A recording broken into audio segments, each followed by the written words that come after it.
Hello everyone, আশা করি সকলেই ভালো আছেন। আজকে আমি আপনাদের কাছে বলতে যাচ্ছি গীতা এলএলবির নতুন কাহিনী। অগ্নিজিৎ বাবু রেগে চলে গেলে ব্রজবালা দেবী বলে ও নাকি উচ্চ আদালতে যাবে। এখানে মুখে কালি লেপেছে, ওখানে ওর মুখে কালি লেপে দেবে গীতা।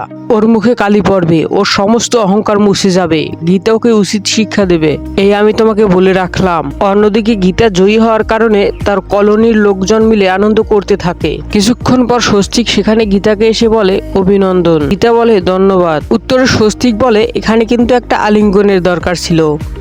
গীতা এই কথা শুনে সেখান থেকে চলে যায়। স্বস্তিক বলে এখান থেকে এড়িয়ে যাচ্ছেন যান, কিন্তু কথা অনুযায়ী আজকে আমার হাতে সিঁদুর পরার কথা ছিল। আমি মায়ের কাছ থেকে গয়নাগুলো নিয়ে আসবো, তারপর আপনার মাথায় সিঁদুর দিয়ে আমাদের বাড়ি নিয়ে যাব। আমি আপনাকে আমার পরিপূর্ণ স্ত্রী হিসেবে পেতে চাই। আপনি কিন্তু আমাকে কথা দিয়েছিলেন, আশা করি আপনার কথার অনেক দাম আছে। গীতা বলে স্বস্তিক বাবু একটু বোঝার চেষ্টা করুন, আমি এবং অগ্নিজিৎ বাবু কি করে থাকবো।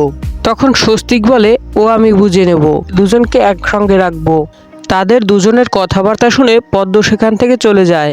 এরপর আমরা দেখতে পাবো স্বস্তিকের কথায় বিয়ে সম্পূর্ণ করতে গীতা রাজি হয়ে যায়। এরপর পদ্ম নিজের ঘরে গিয়ে কৃপানের সঙ্গে মিথ্যে বিয়ে হওয়া ভেবে কাঁদতে থাকে। আর অন্যদিকে গিনিকে কাঁদতে দেখে তার স্বামী গিনিকে এসে বলে তুমি কাঁদছো কেন, কোর্টে কি হয়েছে। তার কথা শুনে গিনি বলে এতদিন পর বউয়ের চোখের পানি তোমার নজরে পড়লো।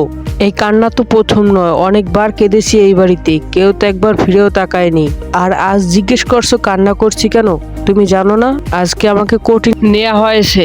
বন্ধুরা, তারপরে কি হলো সেটা দেখতে চাইলে অবশ্যই ভিডিওতে একটি লাইক দিয়ে চ্যানেলটিকে সাবস্ক্রাইব করে পাশে থাকবেন।